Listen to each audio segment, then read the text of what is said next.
یہ جنوری 930 عیسوی کی بات ہے جب مکہ میں ایک ایسا واقعہ پیش آیا جس نے اس زمانے کی پوری مسلم دنیا کو ہلا کر رکھ دیا۔ مکہ میں داخل ہونے والے ایک گروہ نے بیت اللہ سے حجر اسود اکھاڑ لیا اور حجر اسود کو اپنے ساتھ لے گئے اور اگلے 22 سالوں تک خانہ کعبہ حجر اسود سے خالی رہا۔ کون تھے وہ لوگ اور کیوں انہوں نے اچانک حجر اسود پر حملہ کیا؟ آخر اس دن کیا ہوا تھا؟ دنیا کی سب سے قیمتی چیز کی یہ چوری کی واردات کیسے پیش آئی؟ میں ہوں Adil Jahangir, welcome to info at عادل۔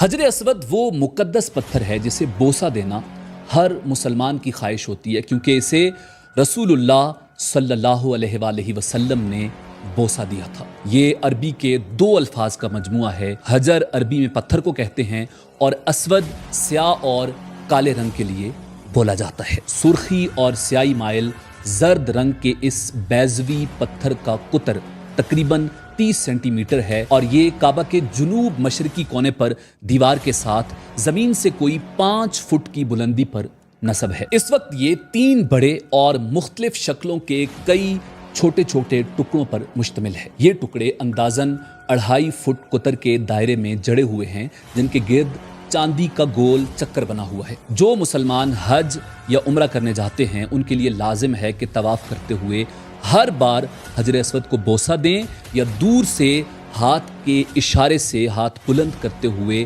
استلام کریں۔ اس پتھر سے جڑی تاریخ دراصل دین اسلام سے بھی پرانی ہے اور یہ بحث رہی ہے کہ آیا یہ پتھر چیز کیا ہے؟ یہ شہاب ثاقب آتش فشانی پتھر ہے یا کوئی قدرتی شیشے کا ٹکڑا ہے؟ تاریخ مکہ میں ابن عباس سے روایت ہے کہ جب حضرت آدم علیہ السلام کو آسمان سے اتارا گیا تو اللہ رب العزت نے ان کے ساتھ اس پتھر یعنی حجر اسود اور ایک دوسرے پتھر جہاں مقام ابراہیم ہے، ان 2 پتھروں کو اللہ تعالیٰ نے اتارا تاکہ حضرت آدم ان سے مانوس رہیں۔ اسی طرح ابن اسحاق کہتے ہیں کہ طوفان نوح کے زمانے میں حجر اسود کو جبل ابو قبیس پر محفوظ رکھا گیا۔ تاہم سب سے زیادہ مقبول اور مستند روایت کے مطابق یہ خیال کیا جاتا ہے کہ حجر اسود کو تب زمین پر اتارا گیا تھا جب حضرت ابراہیم علیہ السلام خانہ کعبہ کی تعمیر مکمل کر چکے تھے۔ تو حضرت ابراہیم علیہ السلام نے بیت اللہ کی دیواروں میں سے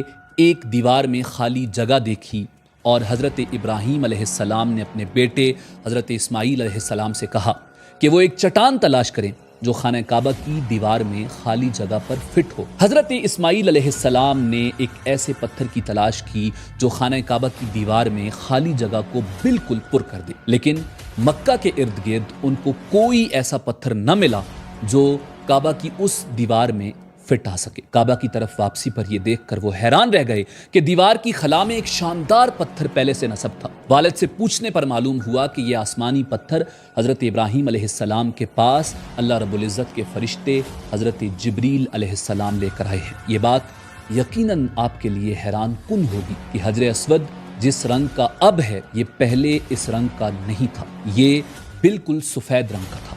جامع ترمذی کی حدیث نمبر 877، مسند احمد کی حدیث نمبر 2792 اور نسائی کی حدیث نمبر 2935 کے مطابق عبداللہ ابن عباس رضی اللہ تعالی عنہما بیان کرتے ہیں کہ نبی کریم صلی اللہ علیہ وآلہ وسلم نے فرمایا، حجر اسود جنت سے آیا تو دودھ سے بھی زیادہ سفید تھا، اسے بنی آدم کے گناہوں نے سیاہ کر دیا ہے۔ حجر اسود جسے خانہ کعبہ کی زینت تصور کیا جاتا ہے اور جسے بوسہ دینے یا ہاتھ کا اشارہ کیے بغیر طواف کعبہ کو نامکمل تصور کیا جاتا ہے۔ حضرت ابراہیم کے بعد سب سے پہلے قبیلہ بنی جرہم کے متعلق تاریخ میں ملتا ہے کہ ان لوگوں نے حجر اسود کے ساتھ چھیڑ چھاڑ کی تھی۔ ابراہیم علیہ السلام کی تعمیر کے بعد اگرچہ کئی مرتبہ خانہ کعبہ کی تعمیر نو کی ضرورت پیش آئی، مکہ کے قبائل جرہم اور عمالقہ وغیرہ نے اس کو تعمیر کیا، مگر حجر اسود کے متعلق صرف اس واقعہ کا پتہ چلتا ہے کہ ابراہیم علیہ السلام کے بعد اسماعیل علیہ السلام مکہ کے متولی بنے۔ ان کے بعد ثابت بن اسماعیل کو متولی بنایا گیا، متولی یعنی کسٹوڈین۔ پھر ان کے نانا مزاز جرہمی متولی بنے اور کچھ عرصے تک قبیلہ جرہم میں تولیت چلتی رہی۔ جب بنو بکر نے جو اولاد اسماعیل میں سے تھے قبیلہ جرہم کو مکہ سے نکال دیا تو قبیلہ جرہم کے رئیس عمر بن حارث نے اس خیال سے کہ کعبہ کی بیش قیمت اشیاء دشمنوں کے ہاتھ نہ لگیں اور جب کبھی کعبہ پر دوبارہ ان کا قبضہ ہو جائے تو ان کی چیزیں ان کو واپس مل جائیں، حجر اسود کو کعبہ سے اکھاڑ کر اور بہت سے ہتھیار جو مختلف لوگوں نے کعبہ پر چڑھائے تھے اور شاہان فارس کا چڑھایا ہوا سونے کا ہرن، یہ سب چیزیں زمزم کے کنویں میں چھپا دیں اور مٹی وغیرہ ڈال کر زمزم کو زمین کے برابر کر دیا۔ اس کے بعد اگرچہ یہ بیان کیا جاتا ہے کہ زمزم کا کنواں نبی کریم صلی اللہ علیہ وآلہ وسلم کے دادا حضرت عبد المطلب نے کھود کر برآمد کیا تھا، مگر یہ پتہ نہیں چلا کہ زمزم کا دفن شدہ سامان جس میں حجر اسود بھی تھا ان کے ہاتھ آیا تھا یا نہیں۔ بہرحال جب قریش نے کعبہ کی تعمیر شروع کی تو اس وقت حجر اسود کعبہ میں موجود تھا، لیکن یہ نہیں بتایا جا سکتا کہ زمزم سے اس کو کس نے اور کب نکالا تھا اور تعمیر سے پہلے اس کو کعبہ میں کس نے نصب کیا تھا۔ حضرت عبداللہ بن زبیر رضی اللہ تعالی عنہ جو خلیفہ حضرت زبیر بن عوام رضی اللہ تعالی عنہ کے بیٹے تھے، انہوں نے یزید بن معاویہ کی موت کے بعد خلافت کا دعویٰ کیا اور مکہ کو اپنا دارالحکومت بنایا۔ عبد الملک بن مروان جو اس وقت اموی خلیفہ تھا، انہیں ختم کرنے کے در پہ تھا اور اس مقصد کے لیے حجاج بن یوسف کو مکہ پر حملہ کرنے کا حکم دیا۔ حجاج بن یوسف نے 692 عیسوی کو ایک بڑے لشکر کے ساتھ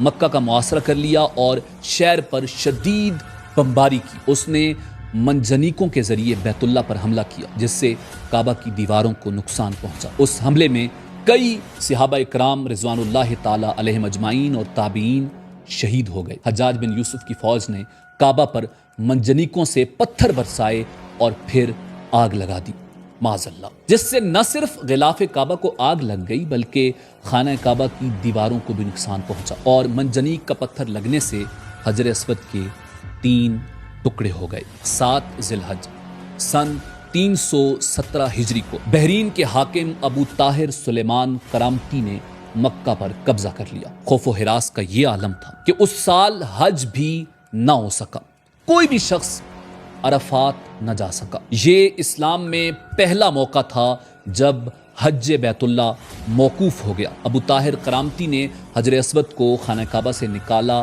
اور اپنے ساتھ بحرین لے گیا۔ ابو طاہر کرامتی مکہ سے لوٹا ہوا مال اور حجر اسود بحرین کے ایک شہر مقام حجر لے گیا اور اس شہر کا نام بھی حجر اسود جانے کے بعد ہی مقام حجر پڑا۔ وہاں کرامتی نے اپنا کعبہ بنایا جسے وہ دار الحجرہ کہا کرتا تھا۔ اس کا خیال تھا کہ حاجی حجر اسود کی وجہ سے اس کے بنائے ہوئے کعبہ میں آنے لگیں گے اور اس نے اس بارے میں بڑی کوشش کی۔ مکہ کے راستے بند کر دیے جو 319 ہجری سے 327 ہجری تک بند رہے اور اپنے بنائے ہوئے کعبہ کی طرف لوگوں کو گھیر کر لانا چاہا مگر وہاں کوئی نہ گیا۔ جامع لطیف تاریخ مکہ میں ہے کہ کرامتی نے حجر اسود کو لے جا کر وہاں کی جامع مسجد کے 7ویں ستون میں اس لیے لٹکا دیا تھا کہ حجاج اس طرف منتقل ہو جائیں۔ حجر اسود 22 سال تک واپس نہیں آیا اور 22 سال وہاں لٹکا رہا۔ پھر بنو عباس کے خلیفہ مقتدر باللہ نے ابو طاہر کرامتی کے ساتھ فیصلہ کیا کہ وہ اسے حجر اسود کے بدلے 30,000 دینار دے گا۔ تب حجر اسود خانہ کعبہ کو واپس کیا گیا۔ یہ واپسی 339 ہجری کو ہوئی، گویا 22 سال تک خانہ کعبہ حجر اسود سے خالی رہا۔ جب فیصلہ ہوا کہ حجر اسود کو واپس کیا جائے گا تو اس سلسلے میں خلیفہ وقت نے ایک بڑے عالم محدث شیخ عبداللہ کو حجر اسود کی وصولی کے لیے ایک وفد کے ساتھ بحرین بھجوایا۔ علامہ سیوطی کی روایات کے مطابق جب شیخ عبداللہ بحرین پہنچے تو حجر اسود کی واپسی کے لیے ایک تقریب کا اہتمام کیا گیا تھا۔ ایک پتھر خوشبودار خوبصورت غلاف سے نکالا گیا کہ یہ حجر اسود ہے، اسے لے جائیں۔ محدث عبداللہ نے فرمایا کہ نہیں، حجر اسود میں 2 نشانیاں ہیں، اگر یہ پتھر اس معیار پر پورا اترا تو یہ حجر اسود ہوگا اور ہم اسے لے جائیں گے۔ پہلی نشانی یہ کہ یہ پانی میں ڈوبتا نہیں، دوسری یہ کہ آگ سے گرم نہیں ہوتا۔ اب اس پتھر کو جب پانی میں ڈالا گیا تو وہ ڈوب گیا اور پھر اسے آگ لگائی گئی تو وہ سخت گرم ہو گیا، یہاں تک کہ پھٹ گیا۔ فرمایا یہ ہمارا حجر اسود نہیں۔ پھر دوسرا پتھر نکالا گیا، اس کے ساتھ بھی یہی عمل ہوا اور وہ پانی میں ڈوب گیا اور آگ لگانے پر گرم ہو گیا۔ فرمایا یہ بھی اصل حجر اسود نہیں، پھر مجبوراً ان کو اصل حجر اسود دینا پڑا۔ پانی میں ڈالا گیا تو تیرنے لگا اور آگ لگائی گئی تو بالکل گرم نہ ہوا، اور اس وقت وہ پتھر وہاں سے واپس مکہ لایا گیا۔ اس وقت ابو طاہر کرامتی نے تعجب کیا اور کہا کہ یہ باتیں آپ کو کہاں سے ملی ہیں؟ تو محدث عبداللہ نے فرمایا یہ باتیں ہمیں جناب رسول اللہ صلی اللہ علیہ وآلہ وسلم سے ملی ہیں کہ حجر اسود پانی میں ڈوبے گا نہیں اور آگ سے گرم نہیں ہوگا۔ ابو طاہر کرامتی نے یہ کہا کہ یہ دین روایات سے بڑا مضبوط ہے۔ اسی طرح 363 ہجری میں ایک رومی شخص نے اپنے کلہاڑے سے حجر اسود پر کاری ضرب لگائی، جس سے اس پر چٹخنے کا ایک واضح نشان پڑ گیا۔ اس نے دوسری شدید ضرب لگانے کے لیے جیسے ہی اپنے کلہاڑے کو اٹھایا، اللہ تعالیٰ کی مدد آن پہنچی، اور قریب ہی موجود ایک یمنی شخص نے جو اس کی یہ گناؤنی کارروائی دیکھ رہا تھا اسے فوراً قتل کر ڈالا، اور اس کی حجر اسود پر دوسری ضرب لگانے کی خواہش دل ہی میں رہ گئی۔ 413 ہجری میں فاطمیوں نے اپنے 6 پیروکاروں کو مکہ بھیجا، جن میں سے ایک الحاکم العبیدی تھا جو ایک مضبوط جسم کا مالک تھا، سنہرے بالوں والا، طویل قد و قامت والا انسان تھا۔ وہ اپنے ساتھ ایک تلوار اور ایک لوہے کی سلاخ لایا تھا۔ اپنے ساتھیوں کے اکسانے پر اس نے دیوانگی کے عالم میں تابڑ توڑ 3 ضربیں حجر اسود پر لگا ڈالی، جس سے اس کی کرچیاں اڑ گئیں۔ وہ ہذیانی کیفیت میں اول فول بکتے ہوئے کہہ رہا تھا کہ معاذ اللہ، جب تک وہ اسے پورا نہ اکھاڑ پھینکے گا تب تک سکون سے نہ بیٹھے گا۔ اس موقع پر ایک مرتبہ پھر اللہ تعالیٰ کی مدد آن پہنچی اور گھڑ سواروں کے ایک دستے نے ان سب افراد کو گھیر لیا اور ان سب کو پکڑ کر قتل کر دیا، اور بعد میں ان کی لاشوں کو بھی جلا دیا گیا۔ اسی طرح ایک واقعہ یہ بھی ہے کہ سن 990 ہجری میں بھی وقوع پذیر ہونے والے واقعے کے مطابق ایک غیر عرب باشندہ اپنے ہتھیار کے ساتھ مطاف میں داخل ہو گیا تھا اور اس نے حجر اسود کو ایک ضرب لگا دی۔ عین اسی وقت ایک عرب شہزادے نصیر مطاف میں موجود تھے، جس نے اسے فوراً موت کے گھاٹ اتار دیا۔ 1351 ہجری کے محرم کے مہینے میں ایک افغانی باشندہ صوفی عبدالستار ولد صوفی عبدالغفار مطاف میں آیا اور اس نے حجر اسود کا ایک ٹکڑا توڑ کر باہر نکال دیا اور کعبہ کے غلاف کا ایک ٹکڑا چوری کر ڈالا، اور اس نے کعبہ کی سیڑھیوں کو بھی نقصان پہنچایا۔ کعبہ کے گرد کھڑے محافظوں نے اسے پکڑ لیا اور پھر اسے مناسب کارروائی کے بعد موت کی سزا سنائی گئی۔ ملزم نے یہ بھی اقبال کیا کہ زمزم کے قریب جو سیڑھی ہے اس میں سے چاندی کا ایک ٹکڑا بھی اس نے کاٹ لیا تھا۔ اس نے کہا تھا کہ میں جانتا ہوں کہ یہ کام ناجائز تھے، لیکن میں نے ان کو تبرک کے طور پر اپنے پاس رکھنے کے لیے چرایا تھا۔ چونکہ ملزم نے تینوں جرموں کا اقبال کر لیا تھا اور جان بوجھ کر وہ ان خوفناک جرائم کا مرتکب ہوا تھا، لہٰذا اس کو سزائے موت سنائی گئی تاکہ دوسروں کے لیے عبرت ہو اور بیت اللہ کی حرمت قائم رہے۔ حجر اسود کا چوری شدہ ٹکڑا برآمد کر کے سلطان ابن سعود کی نگرانی میں واپس اپنی جگہ لگا دیا گیا تھا۔ اس کے بعد 28 ربیع الاول سن 1351 ہجری کو شاہ عبدالعزیز نے اس پتھر کو دوبارہ کعبہ کی دیوار میں نصب کیا جو اس افغانی نے نکالا تھا۔ حجر اسود اس وقت ایک مکمل پتھر کی صورت میں نہیں جیسا کہ یہ جنت سے اتارا گیا تھا، بلکہ ان تمام حادثات نے اس متبرک پتھر کو،